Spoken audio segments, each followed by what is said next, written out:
என்ன நோட்டீஸ்ரா அது வெஸ்லி? இதுவாண்ணா, வாங்க நம்ம இதை பற்றி பேசலாம் போயிட்டு.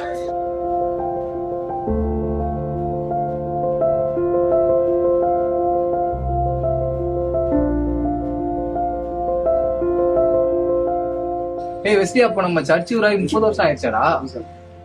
30 வருஷம் பா. ஆரம்பத்துல எப்படா இந்த ஊழியம் ஸ்டார்ட் ஆயிருக்கும்? யாரெல்லாம் இருந்திருப்பா? எப்படி ஆரம்பிச்சிருப்பாங்க? யாருக்கு கேட்டா தெரியும்?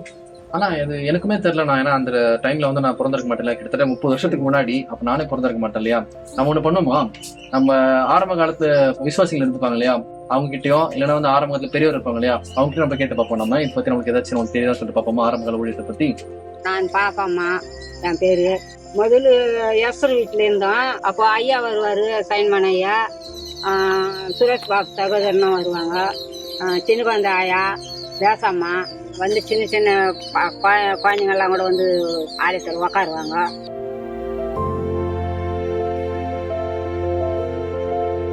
சிஎஸ்எஸ் சபை முதல்ல நம்ம வாணியம்பட்டி கிராமத்தில் முல்லை நகரில் குடிசையில் ஆரம்பிக்கப்பட்டது. அதற்கப்புறம் நாங்கள் ஜெபம் பண்ணி கோகுலையா ஒரு வீட்டு திண்ணையில் ஆரம்பிக்கப்பட்டது. அதன் பிறகு எஸ்தர் வேலன் அவங்க வீட்டில், அப்போ அது வந்து இப்போ இந்த ஓட்டு வீடு தான், அந்த வீட்டில் சபை ஆரம்பிக்கப்பட்டது.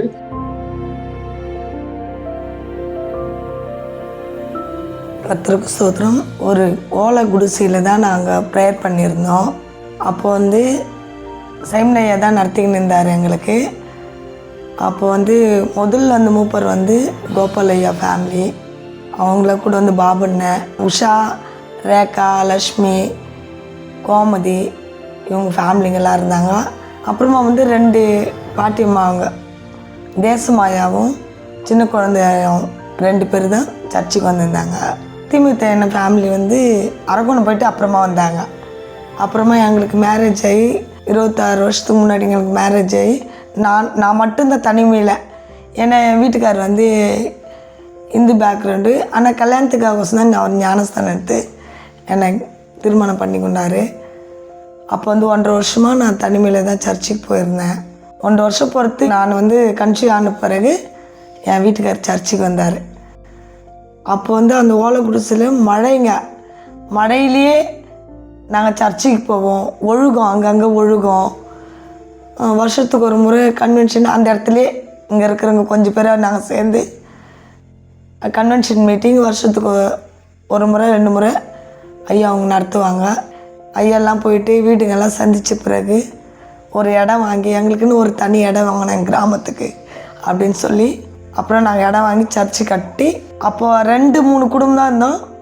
இப்போ வந்து 45 குடும்பம் வந்து எங்கள் கிராமத்தில் இருக்குது.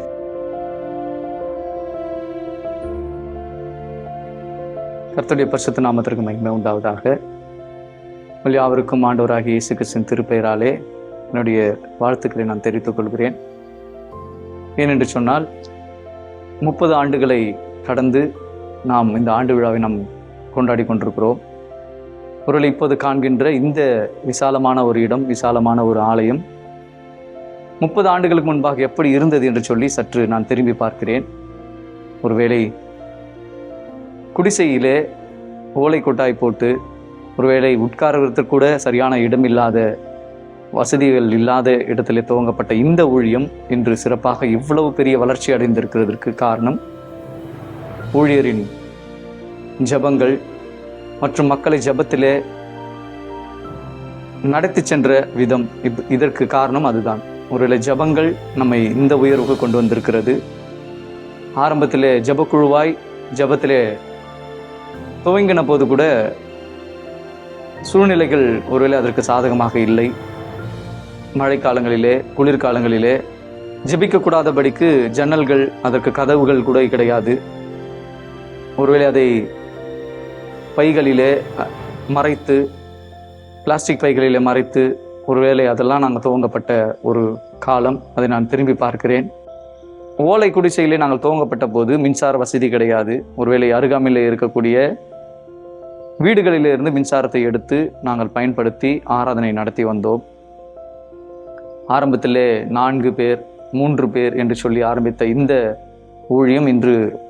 கிட்டத்தட்ட 40-50 குடும்பங்கள் இன்று சேர்க்கப்பட்டிருக்கிறது என்று சொன்னால், ஒருவேளை ஒருவேளை எங்களை நடத்தின வழி, ஒருவேளை ஊழியர்னுடைய ஊழியர் சிறப்பாக இந்த கிராமத்தை, பிள்ளைகளை அனுசரித்து, அவர்களை அரவணைத்து, அவர்களுக்கு பொறுப்புகளை கொடுத்து, அவர்களை உற்சாகப்படுத்தி, எல்லாவற்றுக்கும் மேலாக ஜெபத்திலே உற்சாகப்படுத்தின காரணத்தினாலே இப்படி வளர்ந்திருக்கிறது.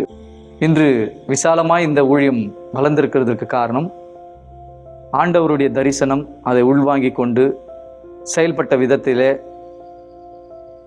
ஊழியரின் சிறப்பான வழிநடத்துதலினாலே இந்த ஊழியம் இப்படி வளர்ச்சி அடைந்திருக்கிறது. தொடர்ந்து ஆண்டவர் மென்மேலும் இந்த ஊழியத்தை வளர்ச்சியடை செய்ய வேண்டும் என்று சொல்லி நான் மனதார வாழ்த்துகிறேன்.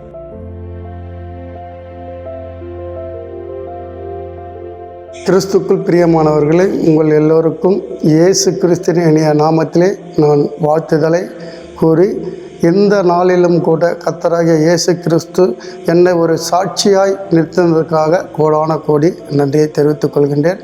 இந்த கிராமத்திலே முதலாக இங்கே கிறிஸ்துவ குடும்பம் எனக்கு தெரிந்தது 3 குடும்பம் தான் இருந்தது.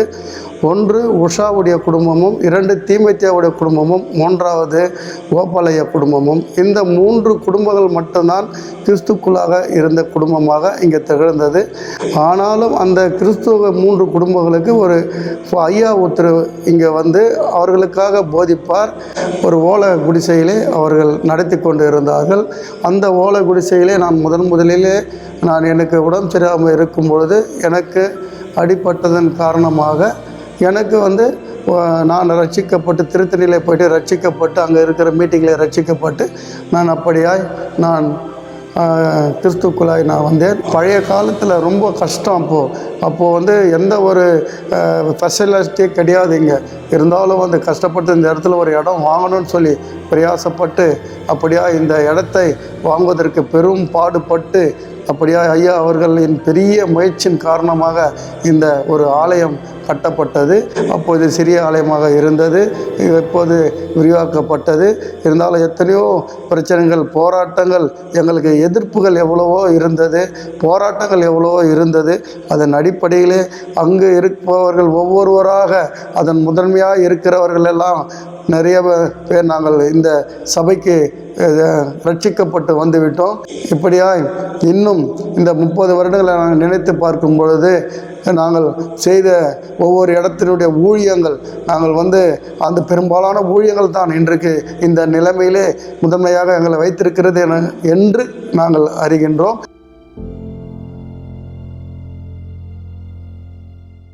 நம்ம இந்த 30 ஆண்டு நம்ம திரும்பி பார்க்கணும்னு சொன்னால், முதலாவது ஊழியங்கள் ஆரம்ப காலகட்டத்தில் 1, 2, 3 பேர் இந்த சிறு ஜெபத்தை ஆரம்பித்து விளக்கு கூட இல்லாத அந்த காலகட்டம். நம்ம கூரையிலிருந்து புது கட்டிடத்துக்கு நம்ம மாறிய பொழுது கூட நம்ம இடத்துல மின்சாரம் இல்லாத சூழலில் கூட, கடினமான மழையின் சூழலில் கூட நம்ம இங்கே தொடர்ந்து வாலிப ஜெபக்குழு ஜெபித்த ஜெபந்தான் இவ்வளோ பெரிய வளர்ச்சிக்கும் காரணம்னு நம்முடைய சபை ஊழியர் அடிக்கடி சொல்கிறத நம்ம கேட்டிருப்போம்.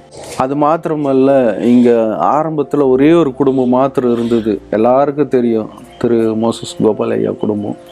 ஸோ அந்த குடும்பம் மூலமா இந்த 30 ஆண்டுகளில் இன்றைக்கி பெரிய வளர்ச்சி, கிட்டத்தட்ட 50 குடும்பத்திற்கு மேலாய் நம்முடைய திருச்சபையில் மக்கள் இருக்காங்க.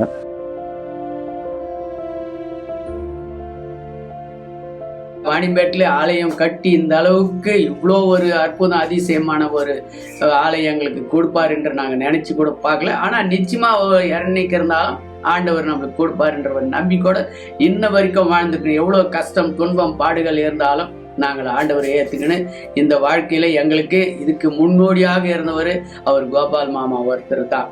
அவர் மூலயமா எல்லாரும் வழி சென்றவர். அவர் முன்னாடி போனால் நாங்கள் பின்னாடி வழி நடந்து இன்னைக்கு எங்கே போனாலும் அவர் சொல்ல நான் மறக்கிறது இல்லை. அவர் தான் எங்களுக்கு வழிகாட்டி.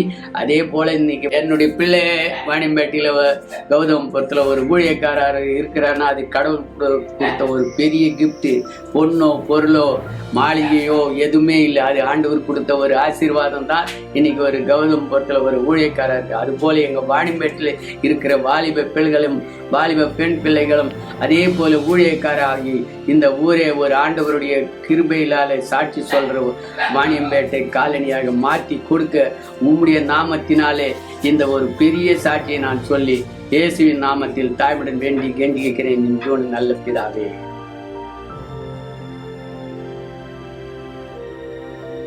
அப்போ நாங்கள் ஜெபம் பண்ண ஜெபத்தினால ஆண்டவர் ஒரு அற்புதத்தை செய்தார். இடத்த வாங்கி இங்கே 30 வருஷமாய் 30வது வருஷத்தை காணும்படியாக செய்தார். இன்னும் அநேக ஆத்மகள் இந்த ஆலயத்துக்கு வர வேண்டும். நாங்கள் ஜெபித்த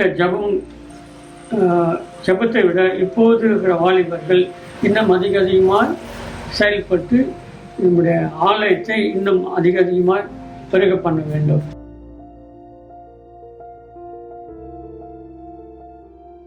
மதிப்பிற்குரிய நம்முடைய குருசேகரத்தின் ஆயிரம் அவர்களே,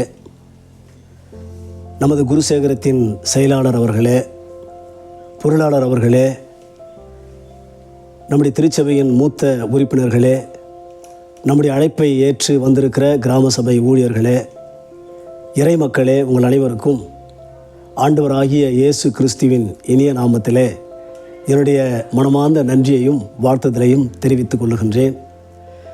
சிஎஸ்ஐ மீட்பர் இயேசு ஆலயம் வாணியம்பேட்டை திருச்சபை இன்றைக்கு 30 ஆண்டுகளை நிறைவு செய்து இன்றைக்கு ஆண்டவருக்கு நன்றி செலுத்தும் ஆராதனையை நாம் நடத்தி கொண்டிருக்கிறோம். எல்லாம் வல்ல கடவுளுக்கு நான் நன்றி செலுத்துகிறேன். சுமார் 30 ஆண்டுகளுக்கு முன்பாக நம்முடைய வாணியம்பேட்டை கிராமத்தின் ஊழியத்தை நான் நினைத்து பார்க்கின்றேன். ஆரம்ப காலத்திலே ஒரே ஒரு குடும்பம் மாத்திரம் இந்த திருச்சபையின் உறுப்பினராக இருந்து வந்தனர். அவர்கள் தூய அந்திரேயர் ஆலயத்தை சார்ந்தவர்கள். ஆரம்ப நாட்களிலே இங்கு ஒரு வீட்டிலே ஆராதனை நடைபெற்றது. பிறகு தனியாக நிலம் வாங்கப்பட்டு ஒரு சிறு குடிசையிலே ஆண்டவருடைய தொழுகை நடைபெற்று கொண்டிருந்தது.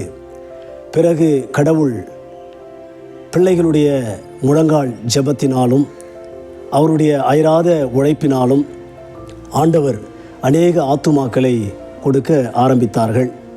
பிறகு இந்த ஆலயத்தினுடைய வளர்ச்சி மிக விரைவாக இருந்ததை எண்ணி நான் ஆண்டவருக்கு நான் நன்றி செலுத்துகிறேன். பிறகு ஒரு நிலம் வாங்கப்பட்டு அங்கு ஒரு ஆலயம் கட்டப்பட்டு ஆண்டவருக்கென்று அர்ப்பணிக்கப்பட்டு பிறகு அநேக ஆத்துமாக்கள் ஆண்டவருடைய சன்னிதானத்திலே ஆண்டவரை தொழுது கொள்ளும்படி இந்த இடத்திலே வந்து ஆண்டவருக்கு நன்றி செலுத்துவதை நினைத்து நான் ஆண்டவருக்கு நான் நன்றி செலுத்துகிறேன். அதற்கு காரணம் வாலிப பிள்ளைகளுடைய முழங்கால் ஜெபங்கள், ஆராதனை, கிராம ஊழியங்கள் இவற்றையெல்லாம் நான் நினைத்து பார்க்கின்றேன். இதற்கு உறுதுணையாயிருந்த மூப்பர்கள், வாலிபர்கள், பெண்கள் ஐக்கிய சங்கம் அவர்கள் ஒவ்வொரு வாரமும் ஒரு நாளிலே இங்கே கூடி ஜெபித்து ஆண்டவருடைய பெரிதான கிருபையினாலே இன்றைக்கு 47 குடும்பங்கள் இன்றைக்கு இருக்கின்றது. ஆகவே கடந்த ஆண்டு ஆலயத்தை விரிவாக்கம் செய்ய வேண்டும் என்று சொல்லி நம்முடைய குருசேகரத்தின் ஆயர் இப்பொழுது இருக்கின்ற நம்முடைய குருசேகரத்தின் ஆயர் அம்மா அவர்களின் முயற்சினாலும் ஜபத்தினாலும் இந்த ஆலயம் விரிவாக்கம் செய்ய வேண்டும் என்று தீர்மானித்து நம்முடைய தூய அந்திரேயர் ஆலயத்தை சார்ந்த திரு தாமஸ் ஆசிரியர் அவருடைய குடும்பத்தின் சார்பாகவும் நம்முடைய திருச்சபையின் பங்களிப்பு சார்பாகவும் அருமையான இந்த ஆலயம் விரிவாக்கம் செய்யப்பட்டு ஆண்டவருக்கென்று ஒப்படைப்பு செய்யப்பட்டது. இந்த ஆண்டு விழாவை ஆரம்ப காலத்திலே ஆலயம் ஆரம்பிக்கப்பட்ட நாளை கணக்கில் கொண்டு இந்த ஆண்டு விழா கொண்டாடப்படுகிறது. ஆகவே இந்த கிராமத்திலே 30 ஆண்டுகளுக்கு முன்பாக ஆரம்பிக்கப்பட்ட இந்த ஆலயத்தினுடைய தொடர்ச்சி இன்றைக்கு 30வது ஆண்டு விழா. ஆகவே நான் ஆண்டவருக்கு நான் நன்றி செலுத்துகிறேன்.